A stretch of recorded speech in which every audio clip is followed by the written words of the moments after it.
ಸ್ನೇಹಿತರೆ ನಮಸ್ಕಾರ. ಸನಾತನ ಧರ್ಮ ಉವಾಚ ಯೂಟ್ಯೂಬ್ ಚಾನೆಲ್ಗೆ ಸುಸ್ವಾಗತ. ಈ ವಿಡಿಯೋದಲ್ಲಿ ಭಗವದ್ಗೀತೆ ಅಧ್ಯಾಯ 16 ದೈವಾಸುರ ಸಂಪದ ವಿಭಾಗ ಯೋಗ, ದೈವಿ ಹಾಗೂ ಅಸುರಿ ಸ್ವಭಾವಗಳು. ಈ ಅಧ್ಯಾಯದಲ್ಲಿ ಶ್ಲೋಕ 4, 5 ಮತ್ತು 6ರ ಅನುವಾದ ಮತ್ತು ಭಾವಾರ್ಥದ ಬಗ್ಗೆ ತಿಳಿದುಕೊಳ್ಳೋಣ. ಶ್ಲೋಕ 4. ದಂಭೋ ದರ್ಪೋಭಿಮಾನಶ್ಚ ಕ್ರೋಧಃ ಪಾರುಷ್ಯಮೇವ ಚ ಅಜ್ಞಾನಂ ಚಾಭಿಜಾತಸ್ಯ ಪಾರ್ಥ ಸಂಪದಮಾಸುರೀಂ. ಈ ಶ್ಲೋಕದ ಅನುವಾದ: ಪಾರ್ಥನೆ, ಜಂಬ, ದರ್ಪ, ಅಭಿಮಾನ, ಕ್ರೋಧ, ಕ್ರೌರ್ಯ ಮತ್ತು ಅಜ್ಞಾನ ಈ ಗುಣಗಳು ರಾಕ್ಷಸಿ ಸ್ವಭಾವಕ್ಕೆ ಸೇರಿದವು. ಇದರ ಭಾವಾರ್ಥ: ಈ ಶ್ಲೋಕದಲ್ಲಿ ನರಕಕ್ಕೆ ರಾಜಮಾರ್ಗವನ್ನು ವರ್ಣಿಸಲಾಗಿದೆ. ರಾಕ್ಷಸಿ ಸ್ವಭಾವದವರು ಆಧ್ಯಾತ್ಮಿಕ ಮುನ್ನಡೆಗೆ ಬೇಕಾದ ಆ ತತ್ವಗಳನ್ನು ತಾವು ಅನುಸರಿಸದಿದ್ದರೂ ಕೂಡ ಧರ್ಮ ಮತ್ತು ಆಧ್ಯಾತ್ಮಿಕ ವಿಜ್ಞಾನದ ಮುನ್ನಡೆಯ ಪ್ರದರ್ಶನವನ್ನು ಮಾಡಲು ಬಯಸುತ್ತಾರೆ. ಯಾವುದೋ ಬಗೆಯ ಶಿಕ್ಷಣವಿದೆ ಎಂದು ಅಥವಾ ಅಷ್ಟೊಂದು ಆಸ್ತಿದೆ ಎಂದು ಅವರು ಸದಾ ದುರಹಂಕಾರಿಗಳಾಗಿರುತ್ತಾರೆ.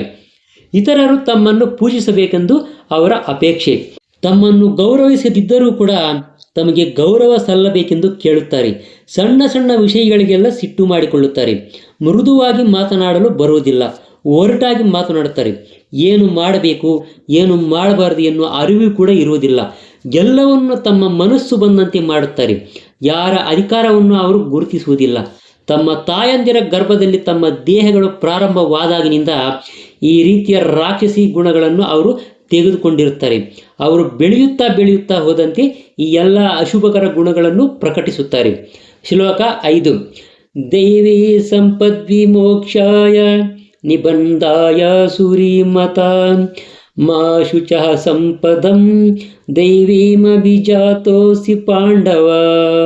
ಈ ಶ್ಲೋಕದ ಅನುವಾದ: ದೈವಿ ಗುಣಗಳು ಮುಕ್ತಿಗೆ ಸಾಧನವಾಗುತ್ತವೆ, ಅಸುರಿ ಗುಣಗಳು ಬಂಧನಕ್ಕೆ ಸಾಧನವಾಗುತ್ತವೆ. ಪಾಂಡುಪುತ್ರನಾದ ಓ ಅರ್ಜುನನೇ, ಶೋಕಿಸಬೇಡ, ಏಕೆಂದರೆ ನೀನು ದೈವಿ ಗುಣಗಳೊಡನೆ ಹುಟ್ಟಿದ್ದೀಯ. ಇದರ ಭಾವಾರ್ಥ: ಅರ್ಜುನನು ಅಸುರಿ ಗುಣಗಳೊಡನೆ ಹುಟ್ಟಿಲ್ಲ ಎಂದು ಹೇಳಿ ಕೃಷ್ಣನು ಅವನನ್ನು ಪ್ರೋತ್ಸಾಹಿಸುತ್ತಿದ್ದಾನೆ. ಅವನು ಯುದ್ಧದಲ್ಲಿ ತೊಡಗೋದು ಅಸುರಿ ವೃತ್ತಿಯಲ್ಲ, ಏಕೆಂದರೆ ಅವನು ಅದರ ಸಾಧಕ ಬಾಧಕಗಳನ್ನು ಕುರಿತು ವಿಚಾರಿಸುತ್ತಿದ್ದನು. ಭೀಷ್ಮ ದ್ರೋಣರಂತೆ ಗೌರವಾರ್ಹರಾದ ವ್ಯಕ್ತಿಗಳನ್ನು ಕೊಲ್ಲಬೇಕೇ ಬೇಡವೇ ಎಂದು ಯೋಚಿಸುತ್ತಿದ್ದ ಅವನು ಕೋಪ, ಒಣಪ್ರತಿಷ್ಠೆ ಅಥವಾ ಕ್ರೌರ್ಯದ ಪ್ರಭಾವದಿಂದ ಕ್ರಿಯೆಯಲ್ಲಿ ತೊಡಗಿರಲಿಲ್ಲ. ಆದ್ದರಿಂದ ಅವನು ಅಸುರಿ ಸಂಪದವನಲ್ಲ.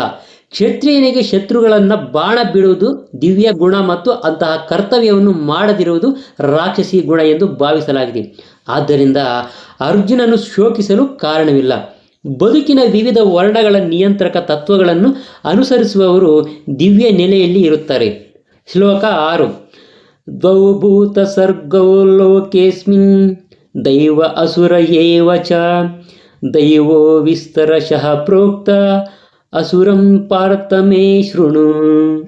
ಈ ಶ್ಲೋಕದ ಅನುವಾದ: ಓ ಪಾರ್ಥನೆ, ಜಗತ್ತಿನಲ್ಲಿ ಸೃಷ್ಟಿಯಾಗಿರುವವರಲ್ಲಿ 2 ವಿಧಗಳು ಇದ್ದಾವೆ. ಒಂದು ದೈವಿ ವರ್ಗ ಮತ್ತು ಇನ್ನೊಂದು ಅಸುರಿ ವರ್ಗ. ದೈವಿ ಗುಣಗಳನ್ನು ಈಗಾಗಲೇ ವಿವರವಾಗಿ ಹೇಳಿದ್ದೇನೆ. ಇನ್ನು ಅಸುರಿ ಗುಣಗಳ ಬಗ್ಗೆ ಹೇಳುತ್ತೇನೆ, ಕೇಳು. ಈ ಶ್ಲೋಕದ ಭಾವಾರ್ಥ: ಅರ್ಜುನನಿಗೆ ಅವನು ದೈವಿ ಗುಣಗಳೊಡನೆ ಹುಟ್ಟಿದ್ದಾನೆ ಎನ್ನುವ ಆಶ್ವಾಸನೆಯನ್ನು ಕೊಟ್ಟು ಕೃಷ್ಣನು ಈಗ ಅಸುರಿ ರೀತಿಯನ್ನು ವರ್ಣಿಸುತ್ತಿದ್ದಾನೆ. ಈ ಪ್ರಪಂಚದಲ್ಲಿರುವ ಬದ್ಧ ಜೀವಿಗಳನ್ನು 2 ವರ್ಗಗಳಾಗಿ ವಿಂಗಡಿಸಲಾಗಿದೆ.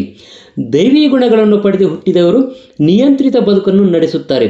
ಅಂದರೆ ಅವರು ಶಾಸ್ತ್ರಗಳಲ್ಲಿ ಹೇಳಿರುವ ಮತ್ತು ಆಚಾರ್ಯರು ಹೇಳುವಂಥ ಆದೇಶಗಳನ್ನು ಪಾಲಿಸುತ್ತಾರೆ.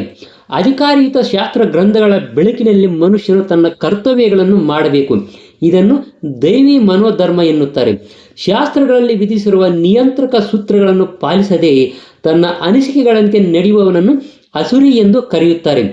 ಧರ್ಮ ಗ್ರಂಥಗಳ ನಿಯಂತ್ರಕ ಸೂತ್ರಗಳನ್ನು ಅನುಸರಿಸುವುದನ್ನು ಬಿಟ್ಟು ಬೇರೆ ಮಾನದಂಡವೇ ಇಲ್ಲ. ದೇವತೆಗಳು ಮತ್ತು ಅಸುರರು ಇಬ್ಬರು ಪ್ರಜಾಪತಿಯ ಮಕ್ಕಳು. ಒಂದೇ ವ್ಯತ್ಯಾಸವೆಂದರೆ ಒಬ್ಬರು ವೇದಗಳ ಆದೇಶಗಳನ್ನು ಪಾಲಿಸುತ್ತಾರೆ, ಮತ್ತೊಬ್ಬರು ವೇದಗಳ ಆದೇಶವನ್ನು ಪಾಲಿಸುವುದಿಲ್ಲ ಎಂದು ವೇದ ಸಾಹಿತ್ಯದಲ್ಲಿ ಹೇಳಲಾಗಿದೆ. ಸ್ನೇಹಿತರೆ, ಇದೇ ಥರ ಇನ್ನಷ್ಟು ಆಸಕ್ತಿಕರವಾದ ವಿಷಯಗಳನ್ನು ನೀವೇನಾದರೂ ತಿಳ್ಕೋಬೇಕು ಅಂದರೆ ದಯವಿಟ್ಟು ನಮ್ಮ ಸನಾತನ ಧರ್ಮ ಉವಾಚ ಅನ್ನೋ ಯೂಟ್ಯೂಬ್ ಚಾನಲನ್ನು ಸಬ್ಸ್ಕ್ರೈಬ್ ಮಾಡ್ಕೊಳ್ಳೋದನ್ನು ಮಾತ್ರ ಮರಿಬೇಡಿ. ನಮಸ್ಕಾರ.